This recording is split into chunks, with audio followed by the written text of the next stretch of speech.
So here we are in the Potiers section, as I'm calling it now. Little update. So I have 11 pair of boards in here. And the reason I have 11 pair of boards in here is this couple here. These, believe it or not, are a pair of gate cocks. I cannot, under any circumstances, get these cocks to pair. And one of them is actually going to Potiers. You can just see the guy on the left there has the green ring, as you can see on his foot.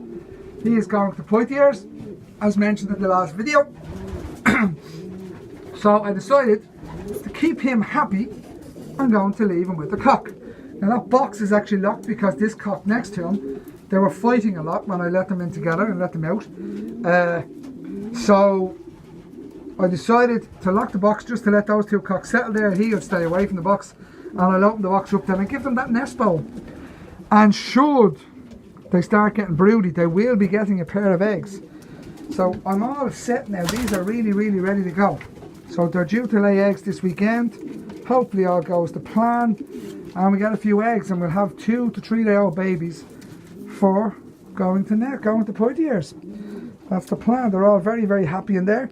The way I'm treating these at the moment is they were all raced the weekend. I dropped a couple the weekend, sent 35 home. So these are what's left, plus the other boards I'll show you in a second. And so these are now on open hold for half a day, and then the other spare hens and cocks, as I call them now, are on roundabout. So here are the cocks. I think I have 11 in here. 2, 3, 4, 5, 6, 7, 8, 9, 10 in here. I have 10 in here. So the 10 cocks are in here and they're quite happy. People boxes keep them quite settled. No issues here.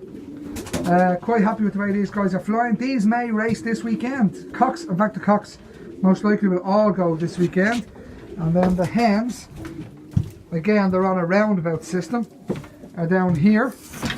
I have 11 cocks as I mentioned, and there's only 7 hens in here. I actually dropped 4 hens the weekend and 1 cock, so not much I can do about it, but that's what happens. That's pigeon racing for you. Oh sorry, there's actually 8 pigeons in here. There's a pair of hens up in the corner there. There's a hen behind that white hen. They've paired up.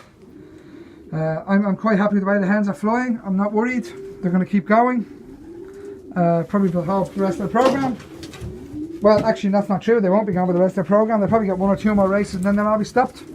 I've no interest in carrying on. These boards are earmarked. Like I said, there's 10 of them for Potiers. I'm not sure what's left of my candidates. There's 1, 3, 4, 5, 6, 7. That cock is 8, 9, 10, 11, 12, 13, 14, 15, 16 of my possible 24 boards earmarked originally for Potiers. So that may reduce my race team. I wasn't expecting that to have happened, the losses like that, but that's pigeon racing. We know that's what happens. I have 1, 2, 3, 4, 5, 6, 7, 8, 9. I have 9 2-year-olds left by the looks of this, and I was planning to send 5 2-year-olds. So I may actually reduce. I want to hold these 2-year-olds as well to become 3-year-olds. So I may just send 4 and 4 yearlings and just send the 8 instead of the 10. That may be the way it's going, and that's the way it's looking. So that's just it. That's what I'll do. If I have to do that, then that's what I'll do. I have no problems with that. It's all about setting your plan in motion and changing to suit the plans you have. Okay, that's enough for me for tonight. Talk soon.